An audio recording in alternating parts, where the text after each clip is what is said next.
Periode tahun 1943 hingga 1944 merupakan masa pembentukan berbagai organisasi atau barisan militer. Itu semua dilakukan pemerintah Jepang karena posisinya kian terjepit, baik dari dalam daerah penduduk maupun di kancah perang Asia Timur Raya.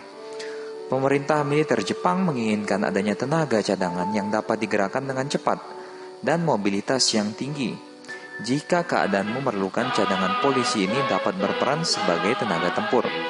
Keinginan ini akhirnya terrealisasi dengan terbentuknya polisi khusus yang disebut Tokubetsu Keisatsu Tai atau pasukan polisi istimewa pada April 1944.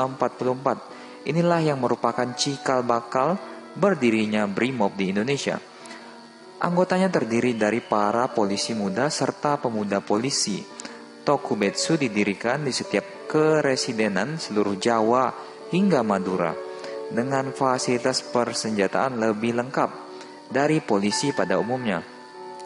Para calon anggotanya diasramakan serta memperoleh pendidikan dan latihan militer dari tentara Jepang langsung. Maka dari itu tidak berlebihan bila dikatakan bahwa anggota Tokubetsu Keisatsu Tai adalah pasukan yang terlatih, disiplin, terorganisasi dengan rapi dan memiliki persenjataan yang lengkap.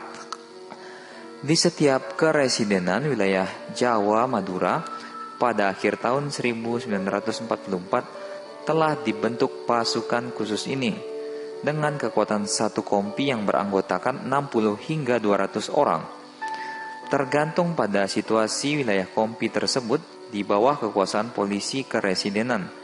Umumnya komandan kompi berpangkat Ito Keibu atau Letnan 1. Ketika Jepang menyerah kalah dari sekutu, kemudian Indonesia memproklamasikan kemerdekaannya pada 17 Agustus. Pada saat itu pula masa penggemblengan Tokubetsu Keisatsu Tai telah cukup. Bersama-sama dengan rakyat dan berbagai kesatuan lainnya, anggota Tokubetsu telah ikut merebut dan mempertahankan kemerdekaan Indonesia. Nama Tokubetsu Keisatsu Tai kemudian secara otomatis diindonesiakan dengan sebutan bermacam-macam seperti pasukan polisi istimewa, pasukan istimewa atau barisan polisi istimewa.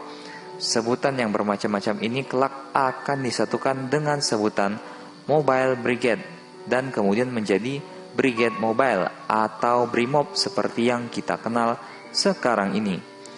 Atas pendapat para senior di kalangan BRIMOB, lahirnya Mobile Brigade dihitung sejak tanggal 14 November 1945. Hal ini dimaksudkan untuk menghargai dan telah banyak pula anggota polisi yang telah gugur.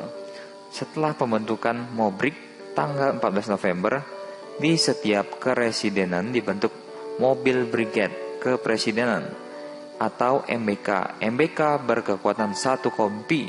Jumlah personilnya kurang lebih 100 orang. Di samping MBK dibentuk pula Mobil Brigade Besar Jawatan Kepolisian Negara atau MBB DKN yang berkekuatan 1 batalion.